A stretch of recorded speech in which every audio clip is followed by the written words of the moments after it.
Drama serial बेटियां की अगली एक साथ में साद और आयजा की शादी हो जाती है। साद आयजा से कहता है कि मैं बहुत खुश हूँ, आज आखिरकार हम दोनों एक हो ही गए। अब हमने हमेशा एक दूसरे का साथ देना है। आयजा कहती है कि तुम्हें ज़्यादा खुश होने की ज़रूरत नहीं है, मैं तुम्हें अपना शोहर नहीं मानती। ये शादी मैंने सिर्फ अपने बाप का मान रखने के लिए की है, ताकि उन्हें दोबारा मेरी वजह से कोई तकलीफ ना हो, वरना मैं ये शादी कभी ना करती, क्योंकि तुमने मुझे धोखा दिया था।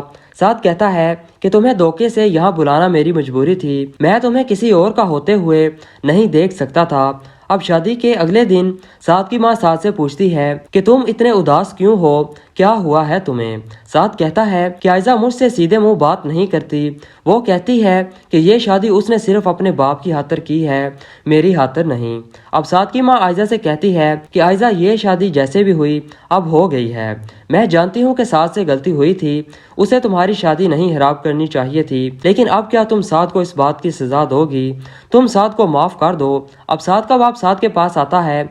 आयजा साद के बाप को सलाम करती है तो साद का बाप कहता है कि लड़की तुम मेरे सामने मत आया करो, मैं चाहता था कि मेरा बेटा एक कामयाब बिजनेसमैन बने, लेकिन तुम्हारी वजह से वो बिजनेस में कोई दिलचस्पी नहीं लेता।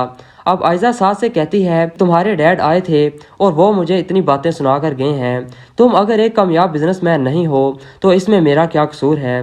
साद आयजा से कहता है कि डैड को ऐसा नहीं करना चाहिए था, तुम फिक्र ना करो, मैं डैड से बात करूंगा, वो आइंदा तुमसे इस तरह बात नहीं करेंगे।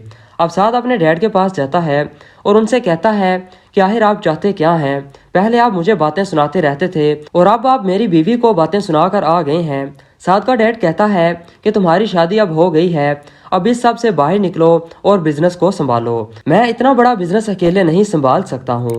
साद पहले तो इनकार कर देता है, लेकिन बाद में अपनी माँ के कहने पर वो बिजनेस ज्वाइन कर लेता है।